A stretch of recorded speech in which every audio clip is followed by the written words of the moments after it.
Bismillahirrahmanirrahim. Assalamu alaikum dear students. Usman Ali from the platform of Concept Academy Gojra. Our slogan is Thirst for Knowledge. Dear students, ये सोचते हुए कि आप कहीं translation से bore ना हो जाए, आज का जो मेरा लेक्चर है उसके लिए जो मैंने टॉपिक चुना है वो कंडीशनल्स है। कंडीशनल सेंटेंसेस जिन्हें हम कहते हैं, और ये करेक्ट यूज़ ऑफ वर्ब के हवाले से बहुत इम्पोर्टेंट है। बमुश्किल ही आपको कोई ऐसा पेपर नज़र आएगा जिसमें कंडीशनल सेंटेंस MCQs में करेक्ट यूज़ ऑफ वर्ब की सूरत में ना दिया गया हो। तो कंडीशनल सेंटेंसेस को आज हम पढ़ेंगे, डिस्कस करेंगे।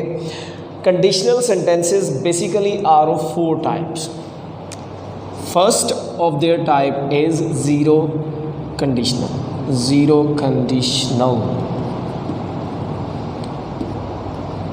conditionals.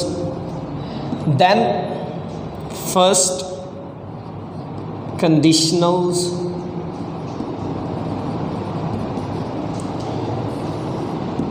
Second conditionals.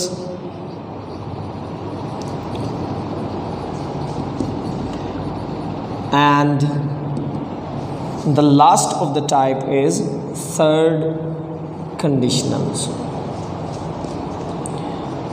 Basically we have to learn their structure and usage and structure. Zero conditionals are those conditionals in which we talk about things which are 100% true or they are facts, universal truths, scientific facts. It can be any of these. 100% true, whatever is 100% true or it is a fact is discussed in zero conditional sentence. In first conditionals we talk about things which are possible but possible in future on some conditional, कोई ऐसी चीज़ जो कि future में conditional होकर condition पे base करते हुए possible हो, ठीक है। और यहाँ कोई ऐसी चीज़ जो प्रोबेबल होती है। ये दोनों फ्यूचर के लिए हैं। ये दोनों जो कंडीशनल्स हैं इनमें हम फ्यूचर पर बात करते हैं, फ्यूचर की किसी चीज़ के ऊपर बात करते हैं। ये पॉसिबल होती है, ये प्रोबेबल होती है। ये पॉसिबल होती है यानी execution of something is possible here, but here it is probable. The difference between possibility and probability is that there are lesser chances of the execution of whatever is being discussed in second conditionals. Second conditionals में जो बात की जा रही होगी वो क्या होगी? probable, यानी उसके execute होने का, उसके enact होने का, उसके वकू पजीर होने का इम्कान ज़रा कम होगा, ठीक है। यानी आप कह लें कि आउट ऑफ 190% 10% चांसेस होंगे कि ये चीज़ एग्जीक्यूट हो जाए, ये ट्रू हो जाए। और यहाँ जो चीज़ है ये अनरियल बात होगी, ये कभी भी पॉसिबल नहीं हो सकती। इम्पॉसिबल बात के ऊपर हम जब कोई इम्पॉसिबल बात डिस्कस करेंगे तो वो हमारा थर्ड कंडीशनल होगा। अब मैं हर एक जो कंडीशनल सेंटेंस है इसकी एक एक एग्जांपल लिखकर इसका मैं आपको स्ट्रक्चर समझाऊंगा। ज़ीरो कंडीशनल के लिए फॉर एग्जांपल मैं कहता हूँ when sun shines bright, the weather is or weather becomes hot. When sun shines bright, the weather becomes hot. जब सूरज तेज़ चमकता है तो मौसम गर्म हो जाता है। जैसा कि आजकल आपको पता है, अपना ख्याल रखें। दो तरह के हमले आप पर हो सकते हैं। एक तो गर्मी की शिद्दत में इजाफ़ा हो रहा है और दूसरा अल्लाह ताला हमें उससे बचा कर रखे। आपको पता है कि एक डिज़ीज़ ने पूरी दुनिया को अपनी लपेट में ले रखा है। तो गर्मी से भी बचाएं अपने आप को, और जो भी प्रिकॉशनरी मेजर्स हैं उनको फॉलो करते हुए अपने आप को उस डिज़ीज़ से भी बचाने की कोशिश करें। अल्लाह हमें अपनी पनाह में रखे। When sun shines bright the weather becomes hot. अब ये 100% ट्रू बात है, फैक्ट है, जनरल ट्रूथ है। जब कभी भी सूरज खूब चमकेगा तो गर्मी बढ़ जाएगी, मौसम गर्म हो जाएगा। ठीक है, अब इसमें दो क्लॉजेज हैं। बेसिकली जो सबसे सेलिएंट फीचर होता है कंडीशनल सेंटेंसेस का वो ये होता है कि उसमें इफ और व्हेन का यूज किया जाता है, इफ और व्हेन का, और एक क्लॉज इफ और व्हेन के साथ होती है और दूसरी क्लॉज जो होती है वो इफ और व्हेन के बगैर होती है। ठीक है, अब देखें इसमें व्हेन क्लॉज ये वाली है व्हेन क्लॉज।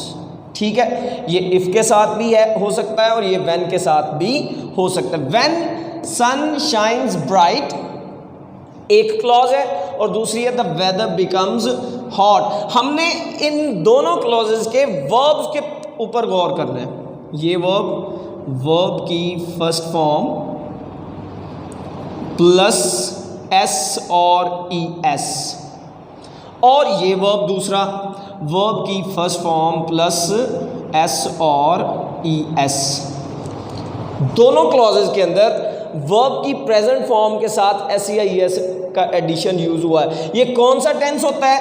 ये सिंपल प्रेजेंट टेंस होता है, या इसे आप क्या कहते हैं? Present indefinite tense.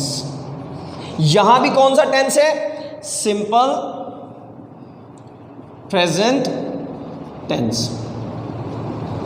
तो अगर मैं बात करूं जीरो कंडीशनल की तो कंक्लूजन ये निकलता है कि इसकी दोनों क्लॉजेस व्हेन क्लॉज और इफ क्लॉज और इसकी दूसरी प्रिंसिपल क्लॉज, दोनों क्लॉजेस सिंपल प्रेजेंट टेंस में होती हैं। किस में होती हैं? सिंपल प्रेजेंट टेंस में होती हैं। जीरो कंडीशनल सेंटेंसेस में हम 100% ट्रू और फैक्ट्स पर बात करते हैं, जो चीज़ें होती हैं, और इसकी दोनों क्लॉजेस किस में होती हैं? सिंपल प्रेजेंट टेंस में। इफ और व्हेन क्लॉज भी सिंपल प्रेजेंट टेंस में होती है और दूसरी क्लॉज भी सिंपल प्रेजेंट टेंस में होती है।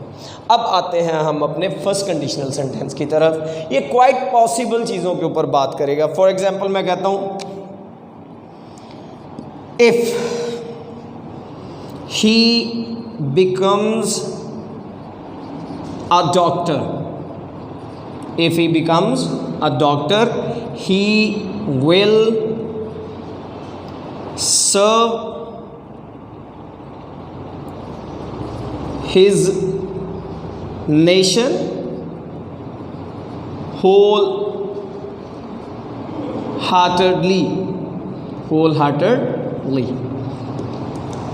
अच्छा, ये है जी first conditional. If he becomes a doctor, अगर वो डॉक्टर बनता है, he will serve his nation wholeheartedly. इसकी बड़ी पॉसिबिलिटी है। ठीक है, यानी फ्यूचर में अगर वो डॉक्टर बन गया ना तो इम्कान है क्या कि वो क्या करेगा? वो कौम की खिदमत खुलूस दिल से करेगा, पूरे दिल के साथ करेगा। अब यहाँ पे जो इफ क्लॉज है वो ये वाली क्लॉज है।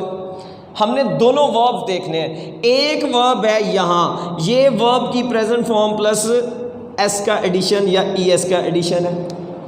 दूसरा वर्ब है यहाँ और इसमें मॉडल वर्ब प्लस वर्ब की प्रेजेंट फॉर्म है।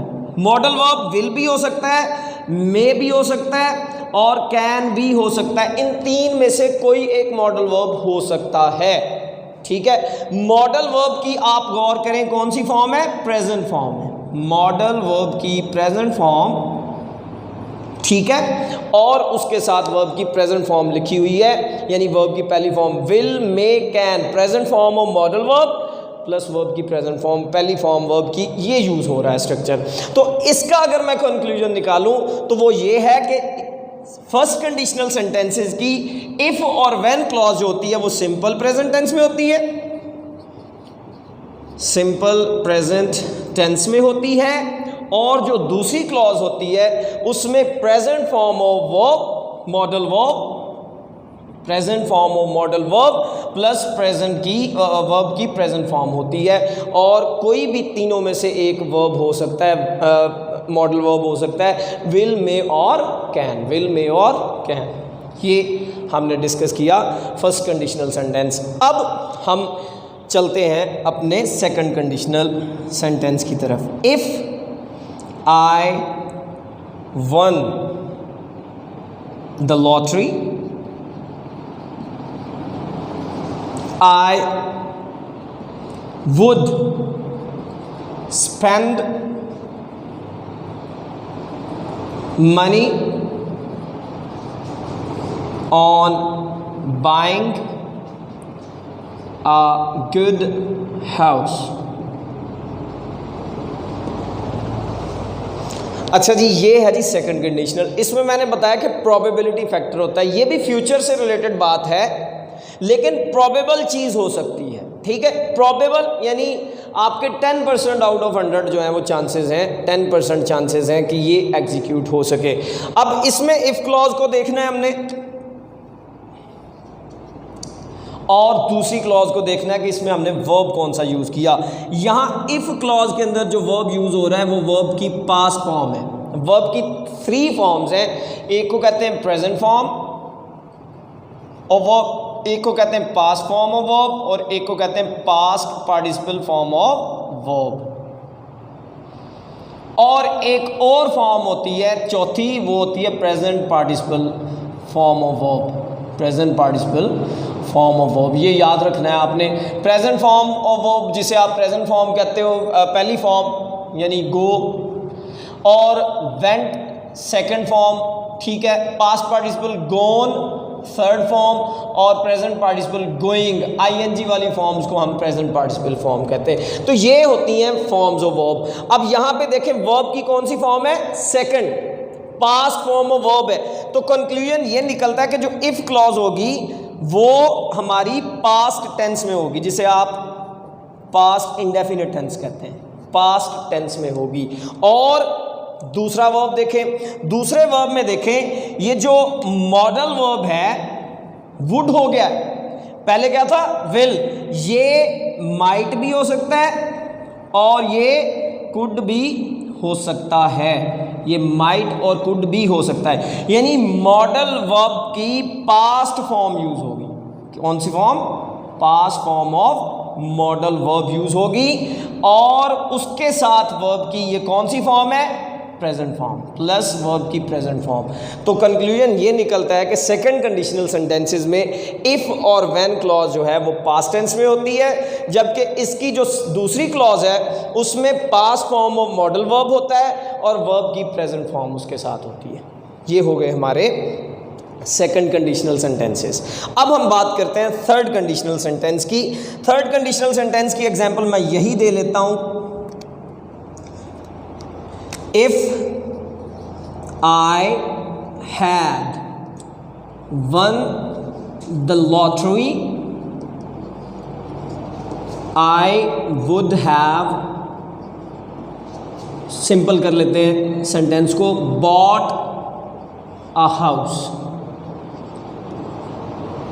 I would have bought a house। देखें जी, if क्लॉज यहां आपको नजर आ रही है, हमने दोनों के वर्ब्स देखने हैं। इफ क्लॉज का जो वर्ब है वो हैड प्लस वर्ब की थर्ड फॉर्म है, हैड प्लस वर्ब की थर्ड फॉर्म। ये कौन सा टेंस होता है, ये पास्ट परफेक्ट टेंस होता है, पास्ट परफेक्ट टेंस। और दूसरी तरफ देखिए वर्ब, दूसरी तरफ आप देखें मॉडल का वुड, ये माइट भी हो सकता है, ये कुड भी हो सकता है, ये माइट और कुड भी हो सकता है, प्लस हैव प्लस वर्ब की थर्ड फॉर्म यानी past participle form. Modal verb का की पास्ट फॉर्म यानी मॉडल वर्ब की पास्ट फॉर्म। कंक्लूजन ये निकला है मॉडल वर्ब की past form plus have plus verb की पास्ट पार्टिसिपल थर्ड फॉर्म। ये स्ट्रक्चर होगा इसकी दूसरी क्लॉज का। थर्ड कंडीशनल्स में अनरियल चीज पर बात होगी। If I had one the lottery, मैं ख्वाहिश कर रहा हूं, मेरी दरीना ख्वाहिश है माजी में, जो कि अब पूरी नहीं हो सकती। ये चीज बिल्कुल भी जो एग्जीक्यूट नहीं हो सकती, ये मेरी वो ख्वाहिश है जो मैं कभी पास्ट में जाकर इसको अपने पास को रिवाइव नहीं कर सकता और इसको पूरा नहीं कर सकता। मैं किसी से कह रहा हूँ यार काश मैं लॉटरी जीतता, ठीक है। तो ऐसी सूरत में जो इफ क्लॉज होगी उसको आप पास्ट परफेक्ट टेंस में लिखेंगे। पास्ट परफेक्ट टेंस का मतलब है हैड प्लस वर्ब की थर्ड फॉर्म या पास्ट पार्टिसिपल फॉर्म, जबकि दूसरी क्लॉज जो होगी वो मॉडल वर्ब की past form plus have plus verb की थर्ड फॉर्म। ये हैं जी हमारे कंडीशनल सेंटेंसेस। अब इसमें जो आपको वो पेपर में MCQs में देगा क्वेश्चन, वो इस तरह से होगा कि वो किसी एक क्लॉज के वर्ब को मिस कर देगा, किसी एक क्लॉज के वर्ब को मिस कर देगा। अब आपने ना नेचर, ये नेचर है सेंटेंस की, ये 100% ट्रू होना, फैक्ट्स होना, पॉसिबल चीज़ें या प्रोबेबल चीज़ें या अनरियल चीज़ें, ये नेचर ऑफ सेंटेंस है। ये आपको सेंटेंस जब पढ़ेंगे तो उससे समझ आएगी कि ये नेचर ऑफ सेंटेंस के अकॉर्डिंग अब मेरा टेंस क्या होना चाहिए। और इंडिकेशन सिंबल क्या होगा कि एक क्लॉज के साथ आप टेंस देखेंगे, एक क्लॉज के साथ आप वर्ब देखेंगे तो दूसरी क्लॉज का वर्ब आपको खुद ब खुद समझ आ जाएगा। फॉर एग्जाम्पल इसमें सन शाइन्स, सन के बाद वाला वर्ब वो मिसिंग रखता और यहां लिखा है द वेदर बिकम्स हॉट। अब ये सूरज के मुतालिक, मौसम के मुतालिक जो बात की जा रही है ये 100% ट्रू बात होगी, फैक्ट होगा। तो ऐसी सूरत में आप क्या करेंगे, वहाँ अगर वर्ब की प्रेजेंट फॉर्म है यानी सिंपल प्रेजेंट टेंस है तो इसको भी आपने वो MCQs में से चॉइस ढूंढनी है जो कि वर्ब की प्रेजेंट फॉर्म हो और सिंपल प्रेजेंट टेंस हो, ठीक है। और ये बात याद रखनी है कि जो सिंपल प्रेजेंट टेंस होता है इसका जो थर्ड पर्सन सिंगुलर है, अगर ये आपका सब्जेक्ट हो तो आप वर्ब की फर्स्ट फॉर्म के साथ SES का एडिशन करते हैं। इसी तरह हर कंडीशनल में वो आपको एक जो है ना वर्ब मिस कर देगा और दूसरा वर्ब चॉइस में यानी वो दूसरा वर्ब सेंटेंस में दे देगा। आपने MCQs में से एक करेक्ट वर्ब जो है वो पिक करना है और आपका आंसर, अगर आप सही करेक्ट जो आंसर है उसको पिक कर लेते हैं तो आपका 1 मार्क सिक्योर हो जाता है। ये एक बहुत इम्पोर्टेंट टॉपिक था। इसकी जो मैं आपको अब असाइनमेंट देने लगा हूँ वो ये है कि आपने हर कंडीशनल सेंटेंसेस के, हर कंडीशनल के कम अज़ कम 5 सेंटेंसेस लिखने हैं, ठीक है। कम अज़ कम 5 सेंटेंसेस आपने हर कंडीशनल के लिखकर ये असाइनमेंट एकेडमी कैंपस में जमा करवानी है। ये था जी आपके लिए आज तक के लिए आज का लेक्चर। इंशाल्लाह नेक्स्ट लेक्चर के लिए आपके सामने हाजिर होंगे। Thank you so much dear students. अल्लाह हाफ़िज़।